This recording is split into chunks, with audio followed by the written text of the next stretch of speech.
Hello बच्चों, आज मैं आपके लिए लेकर आई हूँ एक भेड़िया और 7 बकरी के बच्चों की कहानी। तो चलिए शुरू करते हैं।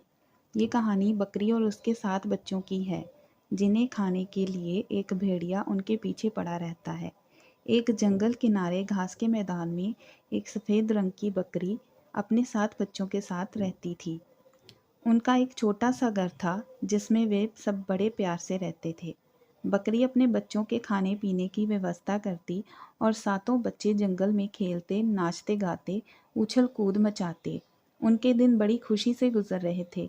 एक दिन बकरी ने देखा कि जंगल से खतरनाक काला भेड़िया वहां आ गया है और उसके बच्चों को खाने की फिराक में है। तब से उसने अपने बच्चों का घर से बाहर निकलना बंद करवा दिया। वे सब दिन भर घर में रहते। बकरी अपने बच्चों को हर समय अपनी आंखों के सामने रखती। एक दिन बकरी को खाने की व्यवस्था करने बाहर जाना पड़ा।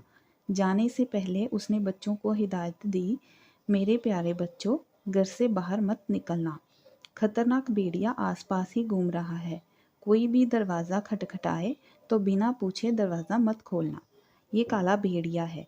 इसके काले पैर हैं और इसकी आवाज़ कर्कश है। ये इसकी पहचान है। दरवाज़ा खटखटाने पर ये ज़रूर देखना। इतना कहकर बकरी चली गई। सातों बच्चों को ने घर का दरवाज़ा अच्छी तरह बंद कर दिया और अपनी माँ के लौटने का इंतज़ार करने लगे। भेड़िया घर के आसपास ही था। उसने बकरी को घर से जाते हुए देख लिया और बच्चों को खाने के लिए उसके घर पहुंच गया। घर का दरवाज़ा बंद था। उसने दरवाज़ा खटखटाया। एक बकरी का बच्चा दरवाज़ा खोलने के लिए जाने लगा तो सबसे बड़े बच्चे को अपनी माँ की बात याद आई और उसने उसे रोक दिया। फिर अंदर से ही पूछा, कौन है? मैं तुम्हारी माँ हूँ मेरे प्यारे बच्चों, भेड़िए ने उत्तर दिया। बकरी के बच्चे उसकी आवाज़ पहचान गए। वे बोले, नहीं, तुम हमारी माँ नहीं हो। हमारी माँ की आवाज़ मीठी है और तुम्हारी कर्कश। तुम काले भेड़िए हो। चले जाओ यहाँ से। फिर भेड़िया वहाँ से चला गया। वह सोचने लगा कि कैसे अपनी आवाज़ को मीठी बनाऊं। तभी उसे मधुमक्खी का छत्ता दिखाई पड़ा। उसने सोचा कि मीठा शहद खाने से मेरी आवाज़ मीठी हो जाएगी। उसने चपटा मारकर मधुमक्खी के छत्ते को तोड़ दिया। मधुमक्खियाँ उसे काटने लगी। फिर भी किसी तरह से उसने शहद खा लिया। शहद खाने से उसकी आवाज़ मीठी हो गई। वह फिर से बकरियों के घर में गया और दरवाज़ा खटखटाने लगा। बकरियों ने पूछा, कौन है? भेड़िया मीठी आवाज़ में बोला, मैं तुम्हारी माँ हूँ प्यारे बच्चों, दरवाज़ा खोलो। सबसे बड़े बकरी के बच्चे ने दरवाजे के नीचे से देखा तो उसे काले पैर दिखाई पड़े। वह समझ गई कि वह भेड़िया है। वह बोली, तुम हमारी माँ नहीं हो, दुष्ट भेड़िए हो। हमारी माँ के पैर सफ़ेद हैं और तुम्हारे काले। भागो यहाँ से। भेड़िया वहाँ से चला गया और इस बार खुद पर आटा उड़ेल कर आया। आटे के कारण वह सफ़ेद हो गया था। उसने घर का दरवाज़ा खटखटाया और बोला, मेरे प्यारे बच्चों, दरवाज़ा खोलो। देखो तुम्हारी माँ तुम्हारे लिए क्या क्या लाई है।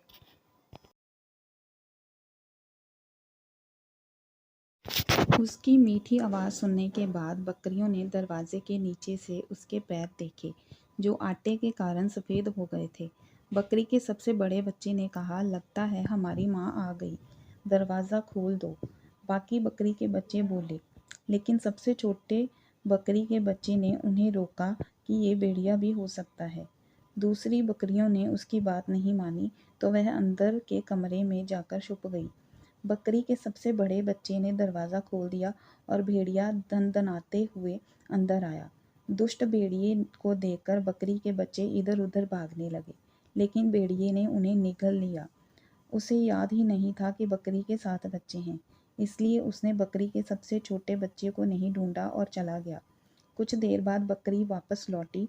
घर का दरवाज़ा खुला देख उसे शक हो गया। वह दौड़कर अंदर पहुंची तो उसे अपने बच्चे नहीं दिखाई पड़े। वह उन्हें इधर उधर ढूंढने लगी। तब सबसे छोटा बच्चा बाहर निकला और अपनी माँ को सारी बात बताई। बकरी को बड़ा गुस्सा आया और वह भेड़िए से बदला लेने निकल पड़ी। जंगल में जाने पर उसने देखा कि भेड़िया उसके बच्चों को खाकर एक पेड़ के नीचे आराम से सोया है उसका मोटा पेट देखकर बकरी समझ गई कि उसने उसके बच्चों को साबुत ही निगला है। उसने सोते हुए भेड़िए का पेट चीर दिया और अपने बच्चों को सही सलामत बाहर निकाल लिया। फिर उसने भेड़िए के पेट में पत्थर भरकर सिल दिए और अपने बच्चों के साथ घर लौट गई। भेड़िए की जब नींद खुली तो उसे प्यास लग गई। वह नदी की ओर जाने लगा। पत्थरों के वजन से उससे अपना पेट भारी महसूस हो रहा था और उसे चलने में कठिनाई हो रही थी। फिर भी वह किसी तरह चलकर नदी पर पहुंचा और झुककर पानी पीने लगा, लेकिन उसका पैर फिसल गया और वह नदी में जा गिरा और पत्थरों के बोझ के कारण वह नदी के पानी में ही डूब गया। बकरी और उसके सातों बच्चे खुशी खुशी रहने लगे। इस कहानी से हमें ये सीख मिलती है कि बुरे काम का नतीजा हमेशा बुरा ही होता है। फ्रेंड्स, यदि आपको ये कहानी पसंद आई हो तो इसे प्लीज़ लाइक और शेयर करें और चैनल को सब्सक्राइब करें। धन्यवाद।